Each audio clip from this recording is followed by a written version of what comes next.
The pandemic lockdown of 2020 did something unprecedented to Hayley's visual strategy. It turned her hair into a private workshop where she could test different versions of herself without external pressure.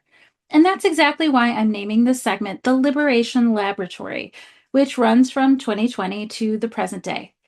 It's during this moment, and for the first time in her career, she could experiment with pigments without becoming immediate content, without generating speculation, and without serving any purpose beyond personal discovery. Each new shade became a hypothesis about identity. Some worked, some didn't, but all of them taught her something about who she was when the performance pressure disappeared. During early quarantine, while the rest of us were discovering sourdough starters and Tiger King, Hayley was quietly embracing darker, more natural tones that seemed to signal artistic independence from Paramore's bright identity. The deep browns and subtle highlights weren't making any grand statements, they were just reflecting what she actually wanted to look like when nobody was watching. For someone who'd spent 15 years using her appearance as a marketing tool, and I say that without criticism or judgment, this represented genuine freedom. And from that freedom bloomed the singer's first solo project.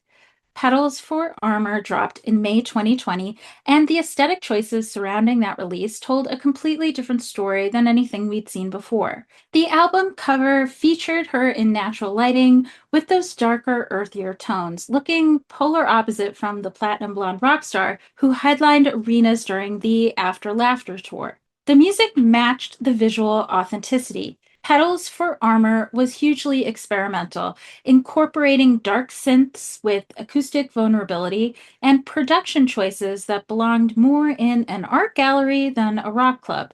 Songs like Simmer and Dead Horse revealed layers of emotional complexity that her previous chromatic signals had only hinted at.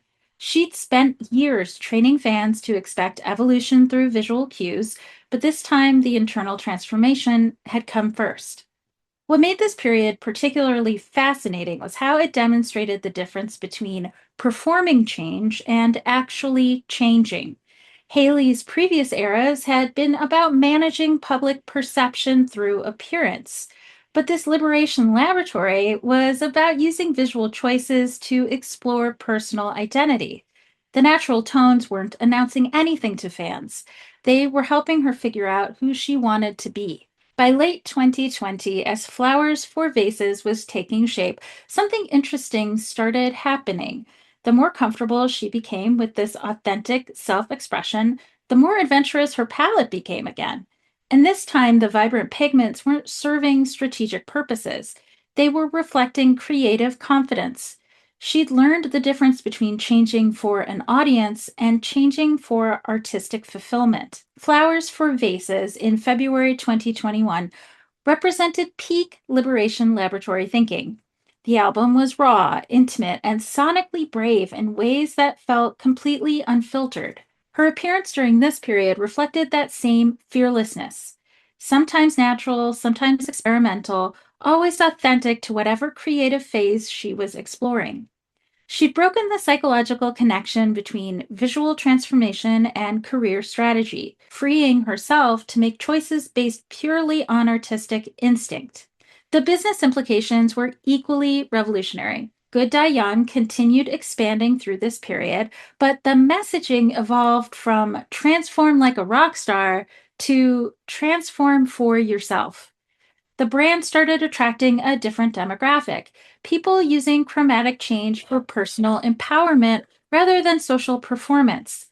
The LGBTQ plus community particularly embraced the products as tools for authentic self expression, and Haley's vocal advocacy for queer rights gave the brand additional cultural significance beyond just beauty. Good Die Young customers versus traditional beauty brand users represented completely different approaches to transformation. While conventional products promised to help you fit beauty standards, Haley's line encouraged people to create their own standards. The difference was empowerment versus conformity, and the community that formed around the brand reflected those values. But perhaps the most significant development came in February 2023 when Paramore returned with This Is Why. The band's reunion coincided with Hayley embracing vibrant tones again, but with a crucial difference. She looked like someone who'd chosen to return rather than someone who'd never left. Then, about 8 months later, Paramore dropped the This Is Why remix album featuring artists like Foles, Panda Bear, Claude, and Domi and JD Beck, which showed just how comfortable she'd become with artistic collaboration and experimentation. Her visual choices during this period reflected that same openness, confident enough in her own identity to play with different styles without losing herself in the process. The This Is Why era also brought an unexpected collaboration that validated everything from Hayley's approach to change management. When Taylor Swift invited Paramore to open for multiple dates of the Eras Tour in 2023, this was the ultimate crossover event. The two artists who'd mastered the art of fan relationships sharing the same stage. And because fans had been watching the friendship between Hayley and Taylor only grow stronger throughout the years, it felt like the universe had aligned for this long awaited friendship goals moment. Throughout 2023 and early 2024, the Liberation Laboratory continued producing results. Hayley's chromatic experiments became increasingly unpredictable, sometimes natural, sometimes boldly experimental, always reflecting actual creative states rather than strategic timelines. She was treating her hair like a mood ring for artistic authenticity, each shade revealing something genuine about her internal creative process rather than telegraphing calculated career moves. The Liberation Laboratory's true success became undeniable in July 2025 when Hayley released a collection of solo tracks initially presented as the Ego album. Unlike every previous era, this drop felt truly spontaneous. No months of visual preparation, no gradual conditioning, just 17 songs that appeared on her website, requiring a passcode from Good Die Young to access. Yes, the synergy was there, but it felt natural, not calculated.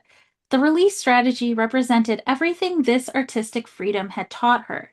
She could trust her instincts, and her fans would follow her anywhere.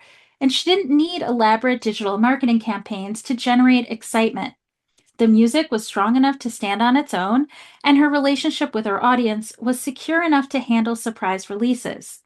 Musically, The Ego felt like the culmination of everything she'd learned during this particularly introspective period. The songs incorporated elements from her entire discography, the emotional honesty of Petals for Armor, the sonic experimentation of Flowers for Vases, and the accessibility of Paramore's recent work, but filtered through someone who'd finally learned to create for herself first and the audience second.